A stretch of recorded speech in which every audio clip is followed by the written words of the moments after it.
Now, if there's one thing you cannot deny, it's that we all love to rank up in Valorant. That dopamine hit from that number go up feeling, it's great. So, it's 6 p.m., you're fresh off of work. No, not work. None of you work, none of you have jobs. So at 6 p.m., you just woke up and it's time for you to lock in and grind some ranked. So you play a few games, you probably lose, and you ask yourself, what is the problem with the rank I'm in? Maybe you're in some of the lower ranks and you're confused why your teammates have no hands, let alone know what planet they're on. Maybe it's a mid-level elo and everybody thinks they're super talented, but they realistically lack the mental capacity to count to 10. Maybe you're in higher elos and you're just some normal guy and you're going against little Timmy over here who spent the last 80 hours of his week VOD reviewing, aim training, and he just never stood a chance. So today let's break down the harsh truth of every Valorant rank, the real problems you're gonna run into, and maybe even a way to get out of it.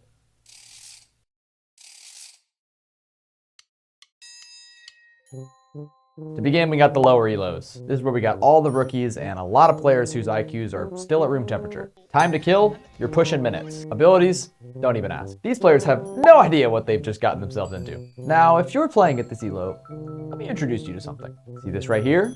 This is the mouse. Plug this into your computer and you can kind of look around. You can also press this button and it'll shoot your weapon. Now if you take your crosshair, the little cross thingy or whatever you people come up with, I have no idea. Now if you put that on the enemy and you click, they'll take damage and maybe die. It's pretty cool.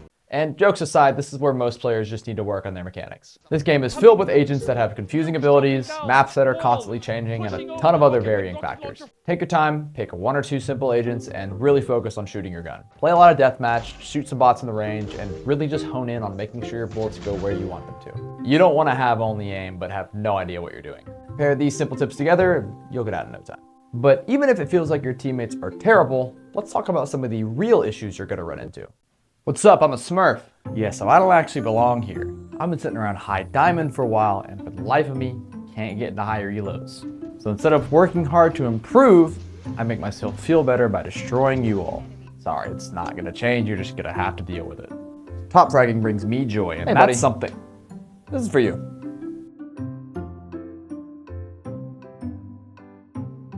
Unfortunately, a lot of people just don't have the mental capacity to grind and push through their own personal ceilings, so they take it out on you. So yeah, one big issue with this elo is Smurfs. It's not always your bad teammates in some of the crazy team competitions you see. But can we bring that up? Like, how do you guys come up with stuff like this? Like, how is this even okay? Yeah, I'm talking to you, what the fuck? A lot of players tend to complain about Smurfs and even cheaters, but you just kind of have to accept that it's part of the game and it's gonna happen. So I like to apply the 40-40-20 rule. You gotta kind of look at everything like you're pretty much guaranteed to lose 40% of your games, but on the flip side, you're almost guaranteed to win 40% of your games. That other 20%, that is where the juice is. So if you have a toddler on your team and you have a Smurf on the other, just accept it for what it is. Assume it's one of the 40% you can't win. Just remember, a lot of players here do not know how to use their mouse. So if you do, you'll be fine. Keep up the grind, you'll make it out sooner or later. Now we get into our mid elo. The traditional all aim and no brain. A scary amount of players in this elo are still learning map callouts. They think they're way better than they are simply because their gun has started to work. But I'll be honest, I do have to say, dear God, some of you motherfuckers can aim. Vivid memory flashback. I was in a deathmatch getting absolutely fried by this killjoy. This player's gotta be Radiant, or at least very close to it. So I looked them up and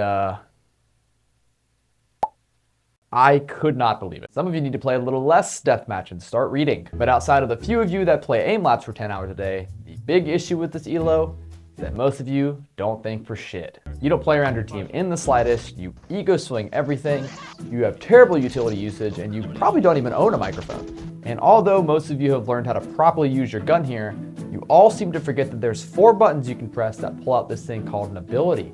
You can use it. But it's not all the terrible utility users this elo has a problem with. What's up? It's these guys. Dude, I'm so good at this game. I promise you I'll out-aim anyone. Second? That guy's not even that good. Let me 1v1 him, I'll win. And I don't listen to anybody on my team because they don't know what they're talking about. And they wish they could aim like me. Hey man, what's up, loser? You ever spoken to a girl before? Yeah man, I got so many girls, it's not even funny. I'm always talking to them. So you wanna get through this elo? Very simple. Kind of like I said earlier, most people do not play smart and they do not play around their team in the slightest. So all you have to do is exactly that. Pay attention to what your team's doing and just try to complement that. Playing Initiator and you're on site with a Sentinel, try to flash out their utility. Now you're low on utility and you're playing with your duelists, attach to them at the hip and take every fight with them. Now most people with this elo are taking solo, ego-based fights, and that includes the other team. So if you're playing with somebody or using some utility to complement a fight, you'll win in a majority of the time. This elo is filled with people who think they are way better than they are. They finally make it into that upper percentile of their player base and base their entire personality off of that. Just try to work with them as best you can. It'll probably mean you have to make a lot of questionable decisions. But if you make those choices with them and the rest of your team, your jocks have a much bigger advantage against their jocks. Just make sure you can tell apart the good plays from the bad plays. Start playing with your team, continue to refine your aim, you'll claw right through this elo hell. And this is where stuff really starts to get real. We got a combination of all parties here. You got the ego-filled insta-lockers, you got the pros, and you got the content creators. These are the three main groups you see, and trust me, I've spent a lot of time losing my sanity in these games. But here's the thing, when you queue into these games, you really don't know which one you're gonna pull, and they all have their upsides and downsides. Now, if you pull that ego-filled insta-locker, there is a chance this kid really is next up. Fun fact, this guy, he simply started as a ranked player with very little competitive experience. He got picked up by Trick, who's a prominent tier 2 IGL, and One enemy remains. One players will be out wide and up. 9 below. It's actually down to Mitch, who's left it. now he plays for Sentinels, and that is the favorite team of a lot of you watching this. So you might get the guy who's next up, but you could get the guy who's totally given up by round 2 and has already muted everybody. Not a very fun lottery to play. Second, we got our content creators. Super fun, vibrant personalities, usually always making the game a lot more enjoyable. Now, Troll Timmy over here doesn't want to look stupid in front of his favorite streamer, Tarek, so he tries a little bit harder. Well, sometimes. You might also pull the pros. You're guaranteed a player with a brain, a properly operating weapon, and in most cases, similar to content creators, they inspire those trolls to try a little bit harder. But the issue is, rank kind of sucks, so a lot of the pros either aren't grinding, or they're playing 10-mans. And I don't blame them, to be honest. Pressing that Q button is a battle in itself. So while this level of play does sound a lot more enticing, there is one big issue we have to deal with.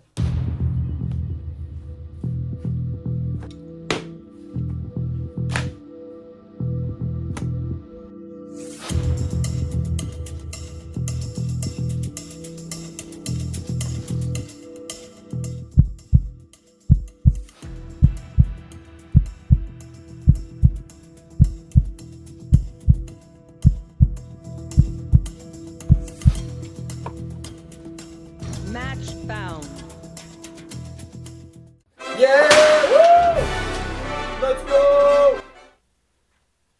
Stream snipers. At this elo, there's a lot less players, so stream sniping your favorite pro or creator is not that hard. And if you have a stream sniper in your lobby, you never really know their motives. So they might throw on your team, try the absolute hardest when they're against you, or vice versa. Because if they have their favorite streamer or pro on their team, they might want to try and show off. Oh, I can't wait to get into Tarek's game. I hope he sees how good I am. I just really want to show off. Maybe he'll think I'm good and he'll give me a chance and we can play ranked together. I've been practicing so much and I really think I deserve a shot at being pro. I mean, I'm only an Ascendant, but I think if I keep trying and really keep going, I can...